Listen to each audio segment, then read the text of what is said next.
Acts chapter 14, the Net Bible. The same thing happened in Iconium when Paul and Barnabas went into the Jewish synagogue and spoke in such a way that a large group of both Jews and Greeks believed. But the Jews who refused to believe stirred up the Gentiles and poisoned their minds against the brothers.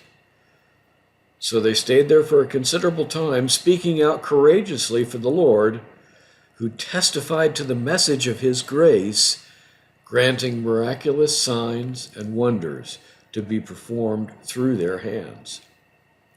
But the population of the city was divided. Some sided with the Jews and some with the apostles. When both the Gentiles and the Jews, together with their rulers, made an attempt to mistreat them and stone them, Paul and Barnabas learned about it and fled to the Lycaonian cities of Lystra and Derbe and the surrounding region. There they continued to proclaim the good news. In Lystra sat a man who could not use his feet, lame from birth, who had never walked. This man was listening to Paul as he was speaking. When Paul stared intently at him and saw that he had faith to be healed, he said with a loud voice, "Stand upright on your feet." And the man leaped up and began walking. So when the crowd saw what Paul had done, they shouted in the Lycaonian language, "The gods have come down to us in human form." They began to call Barnabas Zeus and Paul Hermes because he was the chief speaker. The priest of the temple of Zeus, located just outside the city, brought bulls and garlands to the city gates. He and the crowds wanted to offer sacrifices to them. But when the apostles Barnabas and Paul heard about it, they tore their clothes and rushed out into the crowd, shouting, "Men, why are you doing these things? We too are men, with human nature just like you. We are proclaiming the good news to you, so that you should turn from these worthless things to the living God, who made the heaven, the earth, the sea, and everything that is in them.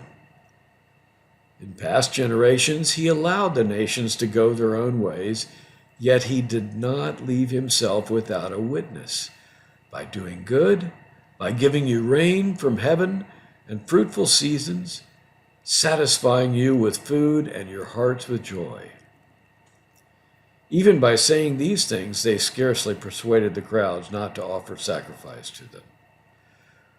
But Jews came from Antioch and Iconium, and after winning the crowds over, they stoned Paul and dragged him out of the city, presuming him to be dead. But after the disciples had surrounded him, he got up and went back into the city. On the next day, he left with Barnabas for Derbe. After they had proclaimed the good news in that city and made many disciples, they returned to Lystra, to Iconium, and to Antioch. They strengthened the souls of the disciples and encouraged them to continue in the faith, saying, "We must enter the kingdom of God through many persecutions." When they had appointed elders for them in the various churches, with prayer and fasting, they entrusted them to the protection of the Lord, in whom they had believed. Then they passed through Pisidia and came to Pamphylia, and when they had spoken the word in Perga, they went down to Italia.